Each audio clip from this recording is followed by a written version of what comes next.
transparency around the way the algorithms or the models are built, the way we train those algorithms, and then if we just think about bias, right? Facial recognition gets a huge bad rap because they say, well, it unfairly could disenfranchise certain demographics. You need to train your algorithms, right, to detect that bias, to account for that bias. Your models need to be cognizant of those things so that you're reducing or getting to a point where it's eliminating that sort of bias.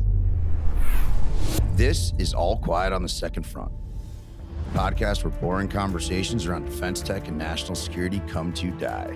Join me, Tyler Sweatt, and my Second Front comrades as we dismantle the mundane, cut through the bureaucratic BS to demystify the world of defense tech. But be warned, this is not a typical government podcast. Ready to get weird? Hey, what's up, everybody? I'm your host, Tyler Sweatt, and welcome to another episode of All Quiet on the Second Front, the podcast where boring defense talk comes to die. Really excited to dig into a little bit of the personal history books today and bring Pat Clancey over. Pat and I, you'll probably hear some jokes throughout, played soccer together in college forever ago when we were both younger and faster, and I was way smaller. And has had an unbelievable career doing a bunch of really interesting stuff around biometrics and zero trust, and really excited to just dig into what the evolution has looked like in that. And also sort of some of the practical application of the demystification of some of the acronyms. So it's good to see you, brother. Yeah, great to see you too, Tyler. It's been a long time. I know, DC is a small town, so we run into each other every probably 5-6 years. Yep. But it's good to get together with you. It has been a long time since playing down by the water over at West Point. Yeah, we were just remembering just before this, right? Like all the guys we've seen recently and all the soccer players that you've got kind of up in the lineup, right, to come on the pod. So that's pretty cool too. And thanks for having me. Man. Really appreciate it. Yeah. So we talked a little bit about sort of where you came from, but walk the group through. Who are you? What's the career sort of been, and like where are you at now? What are you working on? So Pat Clancey, similar background to Tyler's in that, professional history started with the Army, really formative, experiences in that, kind of post 9/11 Army, Iraq, Afghanistan as an infantry officer. I transitioned off active duty in 2009, kind of not knowing what I was going to do, as so many of us did. I think that was one of our first meetups here in DC. It was like at one of those hiring events where we were looking for talent when we were both consultants. Yeah. I still at that time did not know what I wanted to do. Neither did I, and that was the reason for going into consulting. So just as luck would have it, or fortune would have it, my very first consulting engagement was biometrics related, and the client was the executive agent for DoD Biometrics, and it was looking at policy, strategy, interagency engagement, interoperability, data sharing, kind of right place, right time. Biometrics was taking off based on the surge, right, in Iraq, which a lot of us were a part of. It was blowing up in Afghanistan, and so largely looking at the capability in its call it its kind of like practical infancy within not only the DoD, but what they were doing with their interagency partners, the FBI, DHS, and multinational partners in NATO for coalition type efforts. So I did that for a few years as a consultant, and then realized I really liked it. I saw some growth in the space, not just from a security standpoint, which we'll talk about, but also from the business applicability that we're seeing so much more and more, coming both with COVID and then post COVID. So I decided let's go all in. If I'm gonna work in this space, I need to go to a leader and I need to learn the tech behind it, not just the business aspect. So I went to a company that it was the Morpho Group. It was owned by Safran, the French, kind of aerospace. They had a security practice that then became IDEMIA when we were acquired by private equity in 2017. And I've been with Morpho and the IDEMIA group since 2013. It's hard to believe, 11 years. So I've worked throughout the group. Started in the national security space, where I'm actually back there now as the CEO of their National Security Solutions subsidiary company. It's Foci mitigated with a special security agreement, but I've had the opportunity to work in a number of different areas of the company, both the state and local, where deep presence with state departments of motor vehicle, which are essentially de facto identity bureaus, right? Very much so. Within a state. And we've seen that whole sort of evolution and modernization as we move to mobile ID and mobile driver's license. IDEMIA was at the forefront of that. And then also at the group level, globally, with some of the other product lines they have, financial institutions, payments, cryptography, secure connectivity, all of that. So it's been a wild ride. A lot, when I look back at 2009 to today, I look at the space when it was, biometrics was for bad guys. Yeah. That was going to be my question, right? It took me a long time to let go of the bias that biometrics was like bats and hides, which was like a viewfinder to nowhere, right? So for everybody who did not have the pleasure of like doing biometrics in combat, you would take this system out, force all like the military's males to line up, have them do a fingerprint, an iris scan, and then poof, like it would just go somewhere. And, many times it wouldn't come back. They'd be like, we didn't get a good read. You got to go back out. And you were just like, what the hell is this? To what it is now. Like some of the stuff we're talking about on, being able to board planes without ID, and being able to look at like license plate readers to facial recognition, to actually doing actual identification of people with like, high trust and high fidelity. No, you're absolutely right, and that was always the rub, right? With those collection devices, that you didn't get real time feedback. So you'd have to go back to the fob, S2, and download it, and then a week later or 2 weeks later, they tell you, hey, you encountered a really bad guy. You had a guy on the list. Can you go back and get him? And you're like, which guy? Yeah, it's like, good luck, right? The evolution of biometrics from those very security focused, security centric use cases to almost ubiquitous use, right, on our iPhones or whatever. It's pretty amazing, and I think that's where we, in the national security space, we still focus on those high threat type things with our customers, whether it's federal law enforcement or the DoD or the intelligence community or even the Department of State. These are no fail, right, type missions. Very much so. But you're absolutely right. I mean, there's a lot of applicability for biometrics. If you just think of biometrics as another multi-factor, right, sort of capability in authentication, from the enrollment to the issuance to the verification, I think I see, and I think the government is embracing as well, which is great to see, whether it's things through login.gov or GSA US Access or other programs, or you mentioned the transportation use cases, right? The CAT program, Credential Authentication Technology, is made by IDEMIA. Fusing all of these things together to make not only business applications or processes more secure, but also more efficient.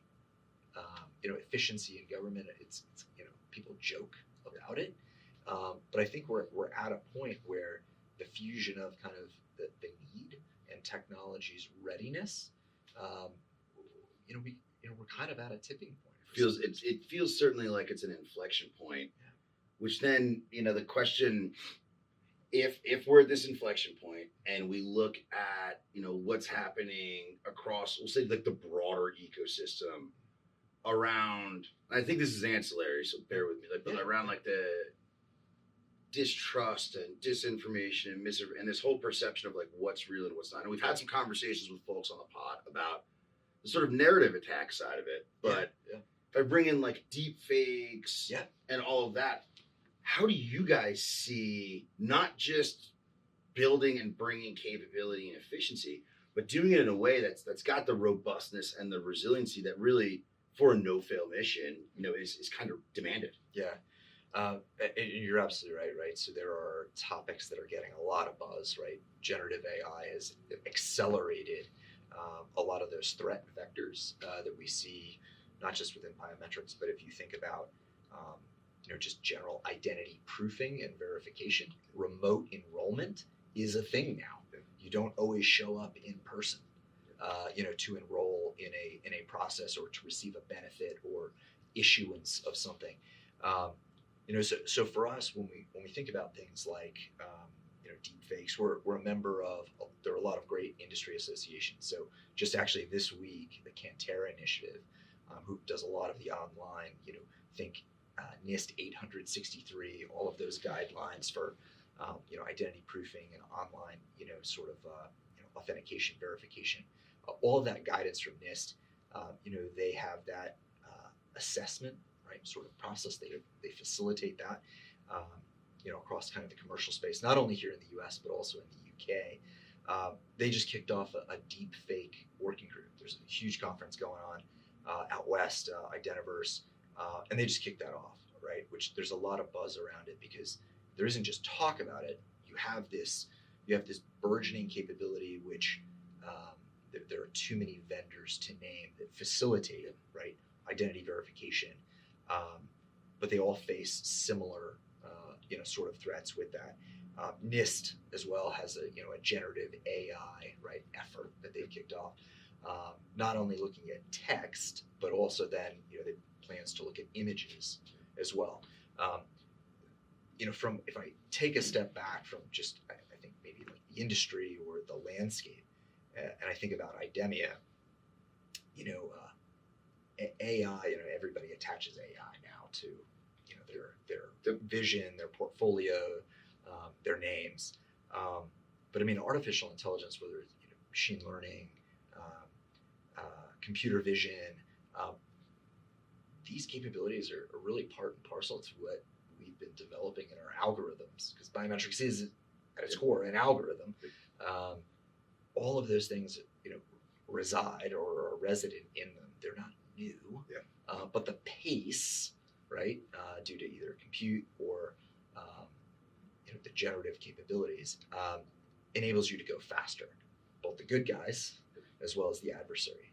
So for us, it's maintaining robust testing, ensuring that the models that we're developing are comprehensive, because if your foundation is shaky, then the output itself will be shaky too.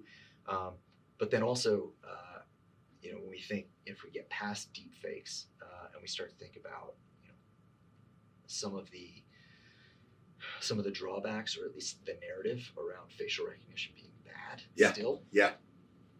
It's a weird social contract. It is. That you guys are like materially party to, but not like one of the contract holders or the like the signatories if it were an actual contract.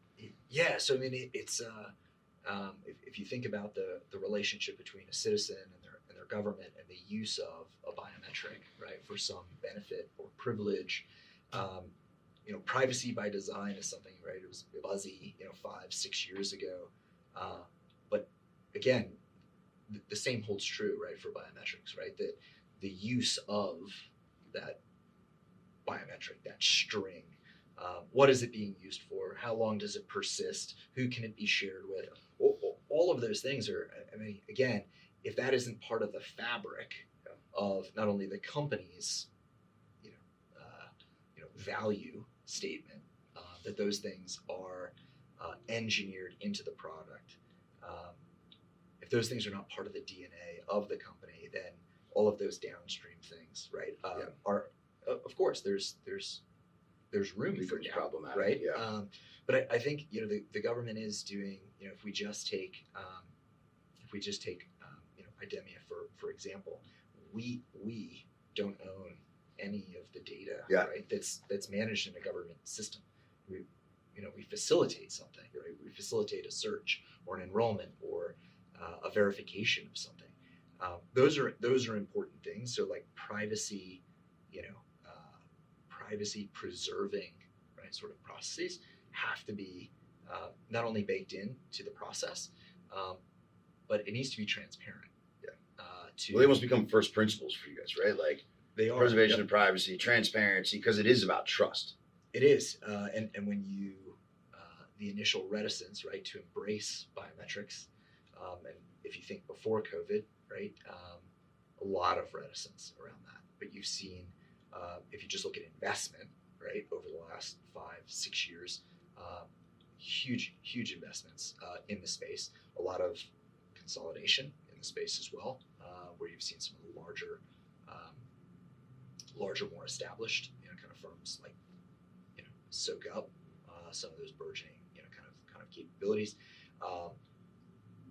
But again, COVID was great in that it forced us to be receptive to other things, to figure out new and innovative ways of doing it. But again, we can't do those things at the sake of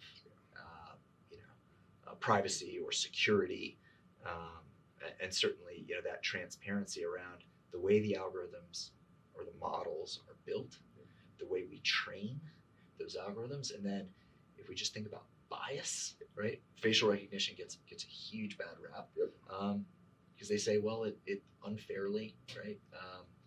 Could disenfranchise certain demographics. Well, you need to train your algorithms, right, to detect that bias, to account for that bias. Your models need to be cognizant of those things, so that you're reducing or getting to a point where it's and eliminating that sort of bias. But again, biometrics isn't a silver bullet. Yeah, right. It's an enabler, right? And it brings. We talked a lot just there about like the digital aspect of some of the COVID stuff. I want to flip that a little bit and look at the physical side and bring that sort of zero trust in with this. Because zero trust, I think, gets tossed around all the time. There's, it's got its own kind of acronym soup on like what it is and what it isn't. But if you think about, access to services like we talked about digitally, but how are you seeing biometrics and zero trust and sort of the fusion of that come into taking physical spaces to the future and concepts of security and access and stuff like that? No, great question. I think, before, the term, right, was kind of coined and kind of we've coalesced around 5 or 6, right, kind of areas, that compose, right, sort of zero trust, right? I mean, identity and access management, multi-factor authentication, a lot of these same principles, right, were sort of there, right? But it's, again, it's ensuring that the framework is cohesive, that it's being applied in a more, sort of not fundamental, but a repeatable, right, sort of process. But when we think about some of these things, and again, this is taking those perhaps core security applications that biometrics first, and if we just take the DoD, utilized from a red force perspective, right? Very security centric. We need to know who we're encountering on the battlefield, who we're detaining, what that network diagram is, right? Establish patterns of life, etc. If we take that and we look from a blue force, right, perspective, and we've got some pilots going on right now where, if while we don't tout, right, sort of zero trust in it, many of those same principles apply, right? So let's take a physical, like infrastructure security, right, or critical infrastructure or base or installation access, right? So, if we think at the outset, verifying, right, sort of every request to come aboard, right? Right now, we typically do that with our common access card, right? So there's a verification process there, which is slow. It can be slow. You remember trying to get on, on the installation, on the base for PT every morning at 4:30, 5 o'clock, and there's that backup. Huge line. And those things persist not just at PT, right? So you've got a whole civilian workforce that's coming aboard. You've got it backing up into, into local municipalities and things like that. It's there's friction there, there's tension there. But verifying, right, sort of every request, you can do those things with biometrics in a more automated fashion, right? And then if you think about least privileged access, right? So I'm going to let you aboard the base, but I'm not going to let you go on the flight line. Yeah. Right. So that defense and get to like the PX and the commissary. Yeah. So and then if we think, right, so if we're thinking about kind of segmenting or micro segmenting and dividing access within an installation, right? Again, sort of your defense in depth concept, which is used everywhere, right? Not just a physical defense, but logical, right? For, IT systems. You can use other mechanisms, which, that goes into your continuous monitoring, et cetera, whether it's license plate recognition. You can do it in still privacy preserving ways, everywhere from the enrollment to get on base, a remote enrollment that's both privacy enhancing, secure, isn't prone to deepfakes or spoofing, to the actual act of getting onto an installation. And then the maneuverability around an installation to ensure that maybe a contractor who works on the HVAC at the dining facility, why is he over at the ammunition depot? Guy shouldn't be there, right? So those sort of things, if you're the same way when you look at like commercial data centers. Yeah. And you think about you pre-enroll to come visit, there's a man trap. You're verified. That's right. You're badging in and out. You can't just walk in. No. Because I go in person A's set, I can't walk in your rack. Correct. Yeah. And if you're assuming, I shouldn't be able to. No. And then if you're assuming, right, kind of one of the last tenets, right, of zero trust, right? If you're assuming a breach, right, it's okay. But again, that defense in depth, you've got, from the time you're enrolling an individual who's coming aboard, many of those same principles, right? And I'm talking multi-factor authentication here, right? It's you're giving your face, right? We're doing this all through a mobile app. We're enrolling your face, maybe a fingerprint as well, and you could use that either at the gate to move through, at speed, right? Taking your face, or if you're going into a facility that needs contactless, right? We've got contactless capabilities as well. But again, if you're assuming, right, that breach will occur, right? But again, as you're, kind of layering that defense, and again, oversimplifying, right, kind of the use case. But I think almost universally, if you talk to anybody within the DoD, whether they're a government civilian, whether they're military dependent, whether they're the service member themselves, everybody's been,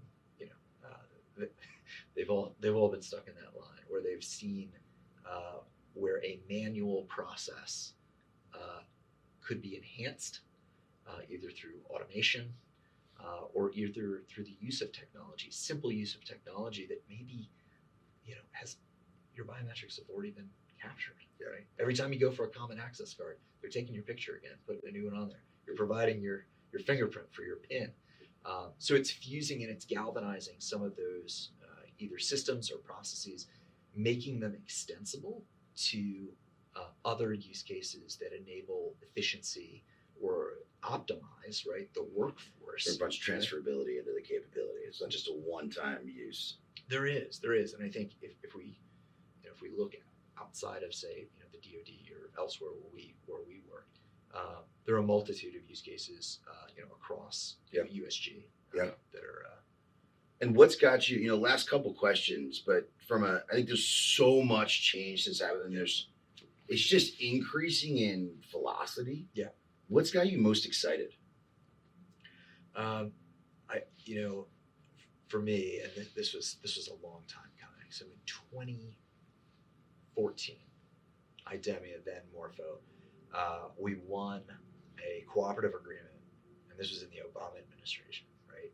The National Strategy for Trusted Identities in Cyberspace, ANSTIC program. And we were, I think, in the second tier of folks that received one. But based on our footprint, the state and local level, our thesis was, hey, let's take the physical credential, the driver's license, which is the de facto identity card, short of a passport in the US. Let's digitize that. Let's make it mobile on a device.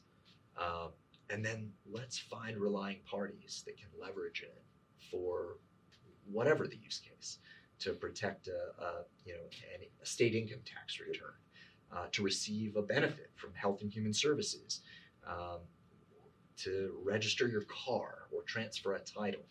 That was 2014, right? But when I look at where we are now, where I think it's probably 12, 13 states that now have their own mobile driver's license, mobile ID.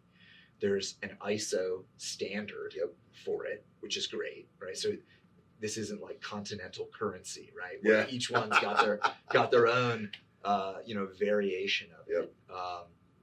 There's a standard, and I think the greatest thing is you've got a really solid, sticky use case in that you go just down the road to National Airport, you can use your mobile driver's license to go through a TSA check, right? Which is amazing, right? So in 10 years, right? Yeah, it took a while, but I mean, to have a standard, it's pretty transformative change in 10 years, though. It is, right? And you're seeing these credentials now, provisioned into wallets, right? So it's, we talked about kind of that inflection point, right, at the beginning.